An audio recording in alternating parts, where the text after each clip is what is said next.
着镜头，我们带您到卓兰，在这边有一群热心的文化普查员，他们利用闲暇的时间登门拜访，希望深入了解客庄的语言、风俗，还有传统的活动。那其中呢，有一位11岁的普查员，他才11岁。今天11节的感动时刻，我们带您来认识他如何用手中的相机记录家乡之美。我告诉你哈，等一下哈，我们要去那个老庄里。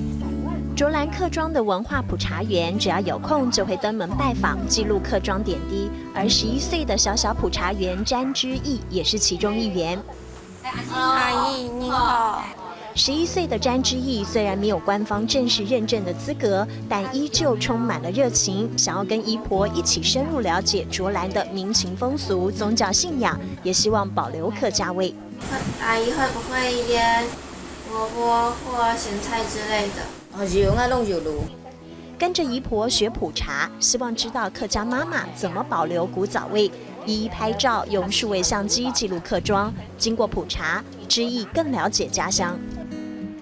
普查的重点也要保留文物，像是理发店内流传下来的烫发机，是几十岁的老古董了。而为了要普查记录，之毅每个步骤都不马虎。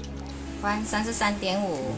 大小记录得很详细，就是希望未来有机会要把这些收藏品聚在一块儿，好好收藏。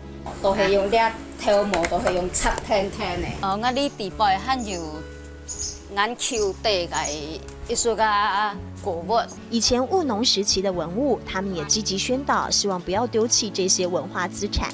小普查員用他的筆，用他的相機，為這些老玩意兒留下身影，也豐富了自己的生活。我客家話原本是連聽都聽不懂，但現在至少聽得懂一些。卓蘭的普查員半年裡已經訪談了3000戶，小生力軍的加入也成了最佳幫手，而他的小普查包一樣是五臟俱全。帶相機，要拍古物會用到。小包包就像是寶庫一樣，他用這些物品感受在地之美。令他感動的是，訪談過程也能感受客莊的人情味。有些人都會送我餅乾、糖果，我都會放在這一側。加入普查的之毅，不但收穫滿滿，也讓卓蘭傳承客家文化的種子能夠向下扎根。我是普查員詹之毅。半年的客莊行腳，文字累積底蘊，相片記錄風華。當卓蘭有故事3000，裝點客莊之美，11歲的小調查員也真譜寫最純真的感動時刻。